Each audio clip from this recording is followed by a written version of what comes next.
प्रभु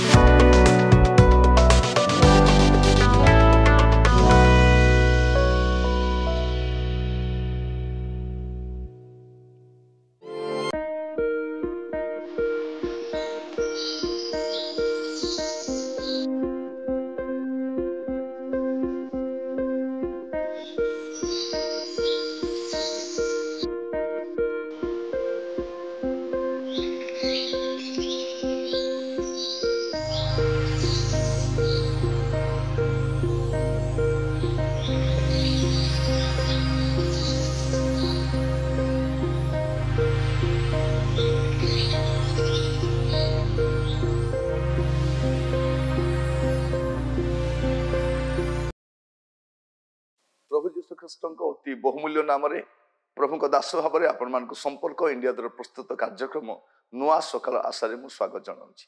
मु विश्वास करे आपण नियमित देखुंट पुणी आप परिवार जो मैंने देखुना से जनातु प्रियजन मान जनातु सेयर करूँ जदि जो वाक्य द्वारा आप उपकृत होती आपण अन्य मान जनातु आम प्रार्थना करुवे मुझे विश्वास करे आपण नियमित आम प्रार्थना करुँच आपण मान फीडबैक आम पाऊँ आम बहुत आनंदित अटू आपण फीडबैक पाए प्रभु आपण मान प्रत्येक को बाहुल रूपे आशीर्वाद करूँ।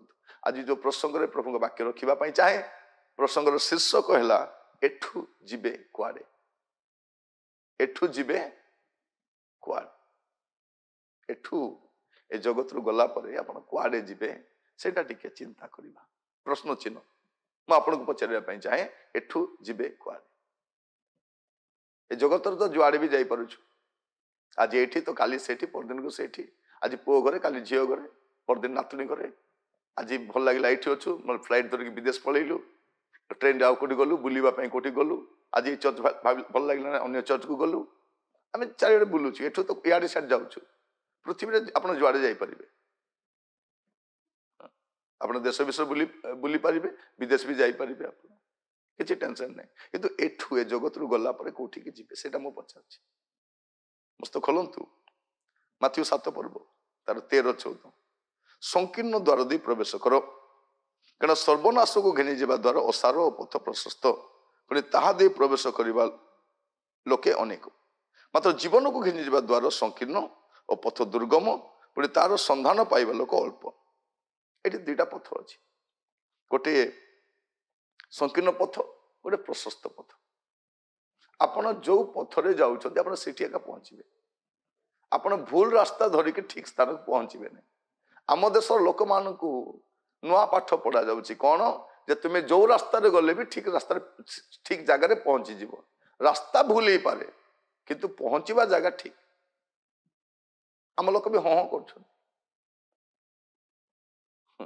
पाठ पढ़ी किंतु मूर्ख मानकर परामर्श को मानि नौ निजे टी बस विवेचना करने दरकार जे मु जो रास्ता बाछी से रास्ता मत ठीक जगह पहुंचे देव कि प्रिय भाई भौणी माने आम देश देखिए विभिन्न स्थान को जीवा समय रास्ता लेखा जाइए ये रास्ता ए स्थान को जाए ये रास्ता ए स्थान को जाए यू अमुक जगह अमुक किलोमीटर जदि आमको 4 छक पड़ जाए आम पचारू ये रास्ता कौटी जीव रहीकि पचारुछु आम इवेन आजिकल आम मोबाइल जगटा को लोकेशन टाक आम ऑन करके आम पहुंची पारुछु बेले बेले सेटा हमको भ्रमित करुच्ची कारण टाइम रास्ता थी जोटा से मैप्रे न तो आपणकर जीवन यात्रा एठू तो जीवु आम दिने ना दिने जीवु आज बल बयस अच्छी ज्ञान अच्छी धन अच्छी प्रतिष्ठा अच्छी सम्मान अच्छी फुटाणी मारुछु ठीक अच्छी किंतु एठू गला परे कोठी को जीवे प्रसंग होची एठू जीवे कुआडे कारण दुईटा पथ गोटे होची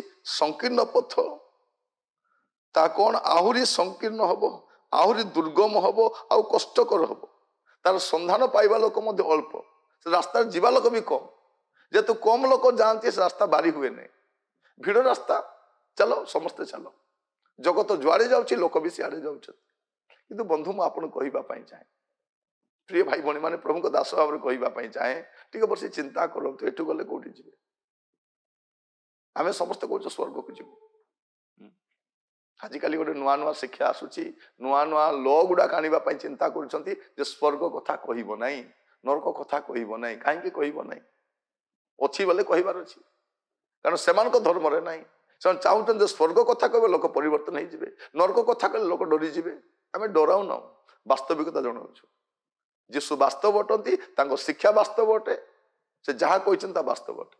ଅବାସ୍ତବ କଥା କିଛି କହୁନୁ, ଅବାନ୍ତର କଥା କିଛି କହୁନୁ। ସ୍ୱର୍ଗ ଅଛି, ନରକ ବି ଅଛି, ଆମେ ପ୍ରଚାର କରିବୁ। ଲେଖା ଅଛି କହୁଛୁ, ଲେଖା ନହେଲା କଥା କହୁନୁ। ଯୀଶୁ ଯାହା କହିଛନ୍ତି ତା ବାସ୍ତବିକ ବିଷୟ ଅଟେ।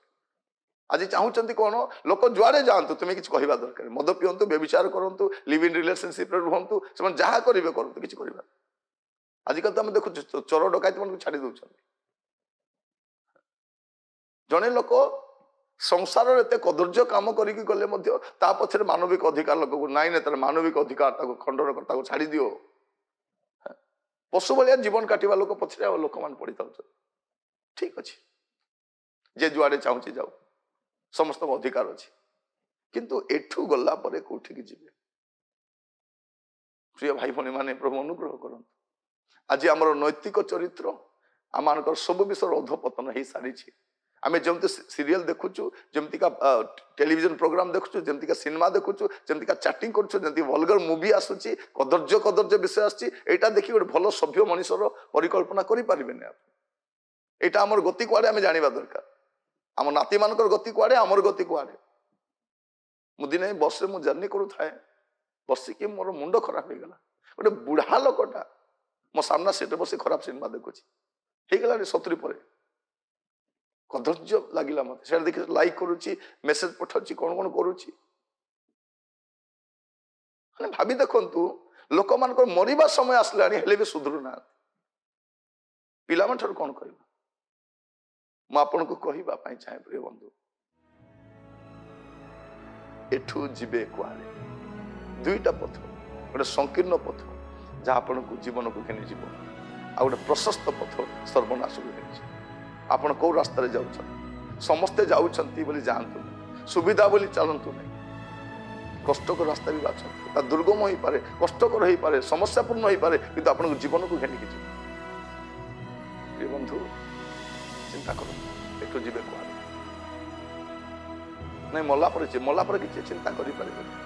ଆଖି ବନ୍ଦ କଲା ପରେ ଯୋଉଠି ପହଞ୍ଚିବା କଥା ପହଞ୍ଚିଯିବେ, ଆପଣଙ୍କ ଡେଷ୍ଟିନିରେ ପହଞ୍ଚିଯିବେ। ଯଦି ଏଇଠି ଆପଣଙ୍କର ଜୀବନ ସୁଜାଡ଼ି ନାହାନ୍ତି, ଆଖି ବନ୍ଦ କରୁ କରୁ ଆଖି ଖୋଲିବେ ସେଇଠି, ନରକରେ ନହେଲେ ସ୍ୱର୍ଗରେ ଖୋଲିବେ। ଭାବନ୍ତୁ, ଶରୀର ସିନା ମୃତ୍ତିକାରେ ମିଶିଯିବ, ଆତ୍ମା ଚାଲିଯିବ। ରେପ୍ଚର ସମୟରେ ଶରୀର ସହିତ ଉଠିବେ, ଦଣ୍ଡ ପାଇବା ସମୟରେ ଶରୀର ସହିତ ଉଠିବେ। ଶରୀର କୁଆଡ଼େ ଯିବନି, ଆପଣ ବି କୁଆଡ଼େ ଯିବେନି, କିନ୍ତୁ କୋଉଠି ଯିବେ, ଏଠୁ କୁଆଡ଼େ ଯିବେ, ସେଇଟା ଚିନ୍ତା କର। ମୁଁ ପ୍ରଭୁଙ୍କ ଦାସ ଭାବରେ କହୁଛି, ମୁଁ ଆପଣଙ୍କୁ ଡରାଉନି, ବିବେଚନା କରିବା ପାଇଁ ଗୋଟେ ଆଜିର ଅଧ୍ୟାୟରେ କହୁଛି। ପ୍ରଭୁ ଦୁଇଟା ପଥ ବାଛନ୍ତୁ। କୋଉ ପଥ? ଦୁଇଟା ରାସ୍ତାରେ ଯାଇପାରିବେନି, ଏଠି ଟିକେ ସେଠି ଟିକେ, ଦୁଇଟା ନୌକାରେ ଗୋଡ଼ ରଖିପାରିବେ, ଗୋଟିଏ ବାଛନ୍ତୁ। ଆଉ ଜାଣି ରଖନ୍ତୁ, ଦୁଇଟା ରାସ୍ତା ଦୁଇଟା ସ୍ଥାନକୁ ନେଇକି ଯାଏ। ପ୍ରଭୁ ଆପଣଙ୍କୁ ଅନୁଗ୍ରହ କରନ୍ତୁ, ଜୀବନର ପଥ ବାଛନ୍ତୁ, ଉଦ୍ଧାର ପାଆନ୍ତୁ, ପ୍ରଭୁରେ ରୁହନ୍ତୁ, ସୁରକ୍ଷିତ ରହିବେ। ପ୍ରାର୍ଥନା କରିବା। ପିତା ଦେଇଥିବା ସୁଯୋଗ ପାଇଁ ଧନ୍ୟବାଦ ଦିଏ ପ୍ରଭୁ। ଏ ଜଗତର ଜୀବନଯାତ୍ରା ସମାପ୍ତ କରିବା ପୂର୍ବରୁ ପ୍ରଭୁ ଆମ ଜୀବନକୁ ସଜାଡ଼ିବା ପାଇଁ ସାହାଯ୍ୟ କର। ପ୍ରତ୍ୟେକଙ୍କୁ ଦୟା କର ପ୍ରଭୁ, ପ୍ରତ୍ୟେକଙ୍କୁ ଦୟା କର। ପ୍ରାର୍ଥନା ଶୁଣିଲ, ଧନ୍ୟବାଦ। ଯୀଶୁଙ୍କ ପ୍ରିୟ ନାମରେ ମାଗିଲି, ଆମେନ୍। ପ୍ରଭୁ ଆପଣମାନଙ୍କ ପ୍ରତ୍ୟେକଙ୍କୁ ବାହୁଲ୍ୟ ରୂପେ ଆଶୀର୍ବାଦ କରନ୍ତୁ। ଆଜିର ଶିକ୍ଷା ଦ୍ୱାରା ଉପକୃତ ଯଦି ହେଇଛନ୍ତି, ଅନ୍ୟମାନଙ୍କୁ ପଠାନ୍ତୁ। ଆସନ୍ତାକାଲି ସାକ୍ଷାତ ହେବ। ବିଦାୟ ଦିଅନ୍ତୁ। ନମସ୍କାର।